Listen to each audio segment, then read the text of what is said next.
La première fois que je vois Thierry, il y a tout. C'est exceptionnel, je reçois un coup au cœur. Je dis, mais il est génial, il est génial. À la fin du spectacle, le producteur Paul Lederman propose à Thierry Leluron de le revoir. Dès le lendemain, les deux hommes se retrouvent pour déjeuner. Il arrive, il était en cravate nickel. Hein.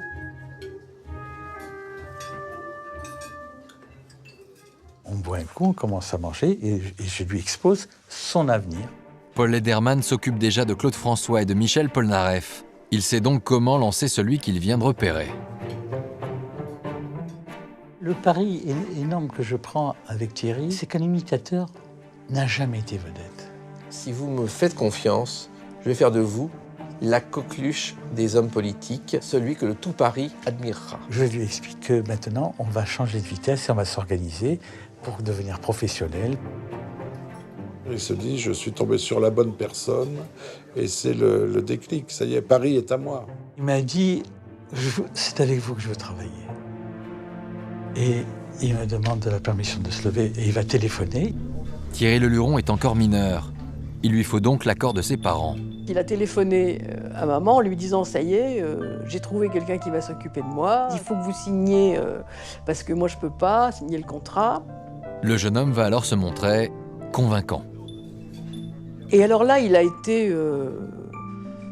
c'était même plus persuasif, c'était vous voulez faire mon malheur si vous ne signez pas, enfin... Donc là, il a entrepris une grande campagne pour quitter le lycée. Et il va dire à mes parents, pour mieux les convaincre, si je ne gagne pas plus d'argent que papa dans 3 mois, je reprends mes études. Le contrat est signé, et pour lancer sa nouvelle recrue, Paul Lederman a l'idée de l'associer à la star de la chanson Claude François, qui est en tournée dans toute la France. Mais Thierry Leluron va-t-il être à la hauteur de ce nouveau défi? Il est passé du Don Camillo, qui doit faire 150 places, à des arènes, à des plein air. C'est pas un exercice facile pour Thierry.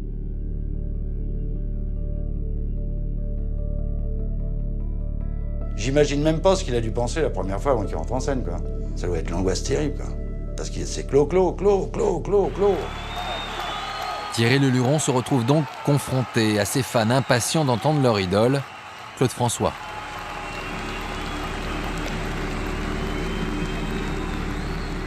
Il y va tranquillement. Là, il y a Lulu qui arrive, quoi. Alors, entre Clos et Lulu, il y a quand même du monde, hein. Il y a 30 musiciens de différence, quoi. Il enchaîne les imitations et réussit à s'attirer là encore les faveurs du public. C'est magique, il est né pour ça.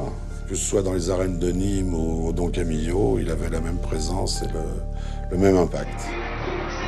Et après sa prestation, l'imitateur choisit de rester en coulisses pour observer la star. Il regarde les défauts, il regarde les qualités, les lumières, le son. Thierry avait vite compris que Claude était en avance par rapport à tout ce qui existait dans le showbiz. Et c'est là que Thierry a appris son métier, effectivement. C'est là qu'il a pu totalement s'épanouir.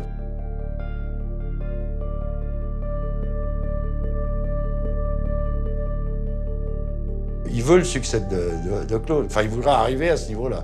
Je veux être celui qui attire autant de fans. C'est à cette place-là que je veux être.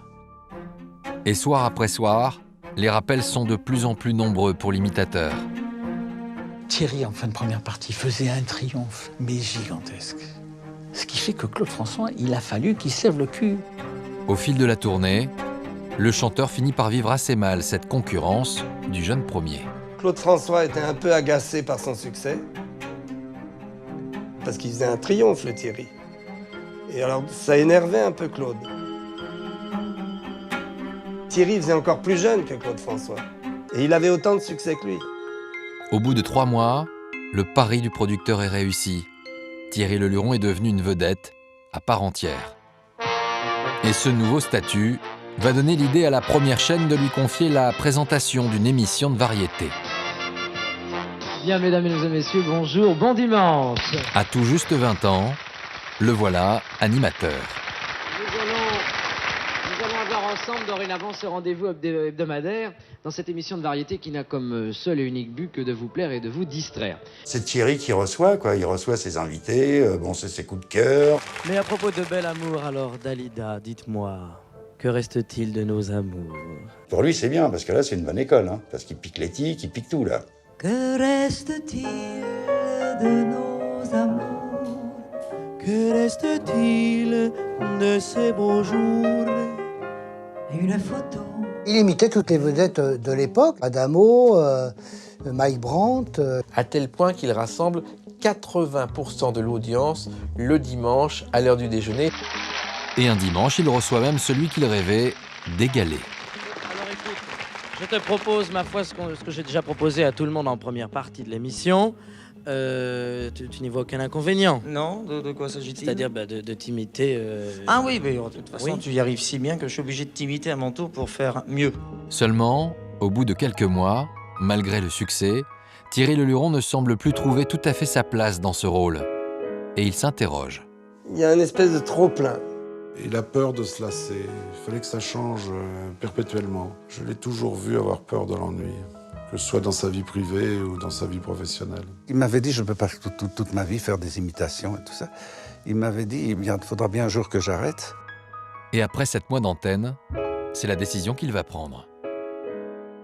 Bravo et merci d'être venu pour cette dernière émission du Luron du dimanche qui prend fin effectivement cette semaine. Vous ne la retrouverez plus.